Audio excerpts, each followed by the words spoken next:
नवरात्रि के दूसरे दिन देवी ब्रह्मचारिणी की जय हो। आगे की कथा इस प्रकार से है।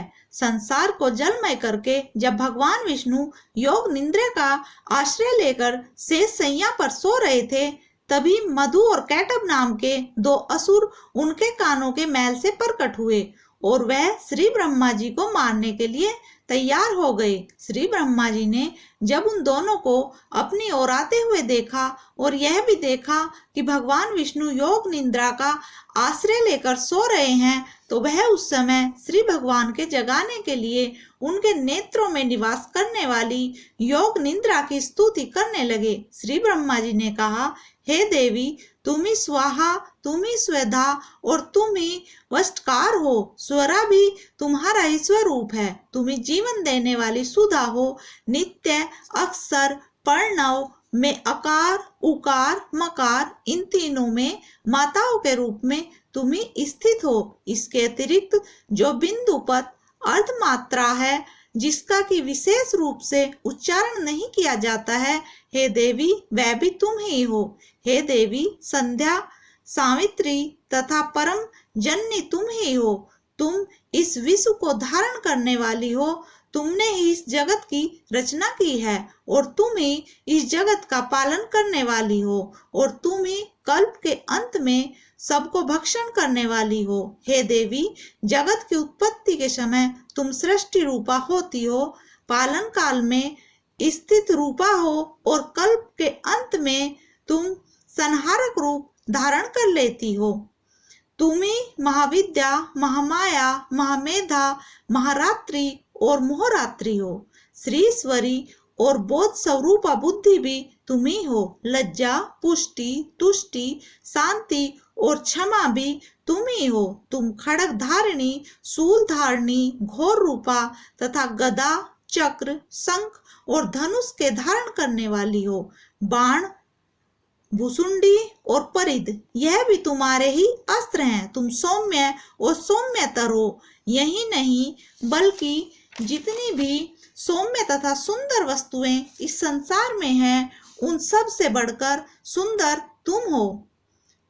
पर हो और अपर, सबसे पर रहने वाली सुंदर तुम ही हो। हे सर्व स्वरूपे देवी, जो भी सत असत पदार्थ हैं और उनमें जो भी शक्ति है, वह तुम ही हो।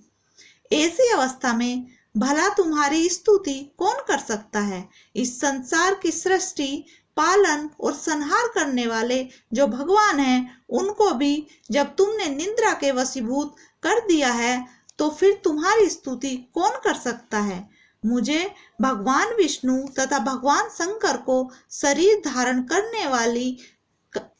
धारण कराने वाली तुम ही हो। तुम्हारी स्तुति करने की शक्ति किसमें है। हे देवी, तुम तो अपने इस उदार प्रभाव के कारण ही प्रशंसनीय हो। मधु और कैटभ जो भयंकर असुर हैं, इन्हें तो मुंह में डाल दो और श्री हरि भगवान विष्णु को भी जल्दी जगा दो और उनमें इनको मार डालने की बुद्धि उत्पन्न कर दो। महर्षि मेधा बोले, हे राजन, जब श्री ब्रह्मा जी ने देवी को इस प्रकार स्तुति करके भगवान को जगाने तथा मधु और कैटभ को मारने के लिए कहा, तो वह भगवान श्री विष्णु के नेत्र, मुख, नासिका, बाहु, हृदय और वृक्ष स्थल से निकलकर श्री ब्रह्मा जी के सामने खड़ी हो गई।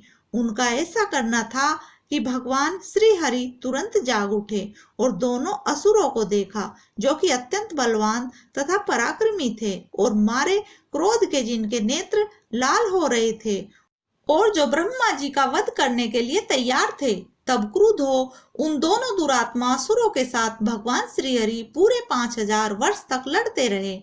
एक तो वह अत्यंत बलवान तथा पराक्रमी थे, दूसरे महामाया ने भी उन्हें मोह में डाल रखा था। अतः वह श्री भगवान से कहने लगे, हम दोनों तुम्हारी वीरता से अत्यंत प्रसन्न हैं। तुम हमसे कोई वर मांगो। भगवान ने कहा, यदि तुम मुझ पर प्रसन्न हो तो अब तुम मेरे हाथों से मर जाओ। बस इतना सा ही वर मैं तुमसे मांगता हूँ। यहाँ दूसरे वर से क्या प्रयोजन है? महर्षि मेधा बोले, इस तरह से जब वह धोखे में आ गए और अपने चारों ओर जल ही जल देखा तो भगवान श्री हरि से कहने लगे, जहाँ पर जल ना हो, सूखी जमीन हो, उसी जगह हमारा वध कीजिए। महर्षि मेधा कहते हैं, तथास्तु कहकर भगवान श्री हरि ने उन दोनों को अपनी जांघ पर लिटाकर उन दोनों के सिर काट डाले।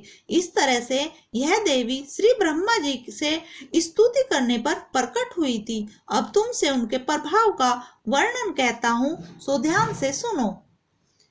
महर्षि मेधा बोले, प्राचीन काल में देवताओं और असुरों में पूरे 100 वर्षों तक घोर युद्ध हुआ था। उनमें असुरों का स्वामी महिषासुर था और देवराज इंद्र देवताओं के नायक थे। इस युद्ध में देवताओं की सेना परास्त हो गई थी और इस प्रकार संपूर्ण देवताओं को जीत महिषासुर इंद्र बन बैठा था।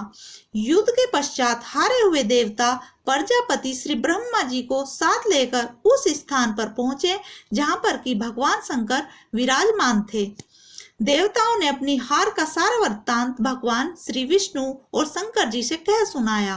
वह कहने लगे, हे प्रभु, महिषासुर इंद्र, सूर्य, अग्नि, वायु, चंद्रमा, यम, वरुण तथा अन्य देवताओं के साथ सभी के अधिकार को छीनकर सबका अधिष्ठाता स्वयं बनकर बैठ गया है। उसने समस्त देवताओं को स्वर्ग से निकाल दिया है। वह मनुष्यों की तरह पृथ्वी पर विचर रहे हैं। दैत्यों की सारी करतूत हमने आपको सुना दी है और आपकी शरण में इसलिए आए हैं कि आप उनके वध का कोई उपाय सोचें। आगे का वृत्तांत आप कल की वीडियो में सुन सकते हैं। तो देखते रहने के लिए धन्यवाद। अगर आप इस वीडियो की स्केच भी देखना चाहते हैं तो हमने इसी चैनल पर डाली हुई है, आप देख सकते हैं। शॉर्ट वीडियो भी इसकी डाली है, वह भी आप देख सकते हैं।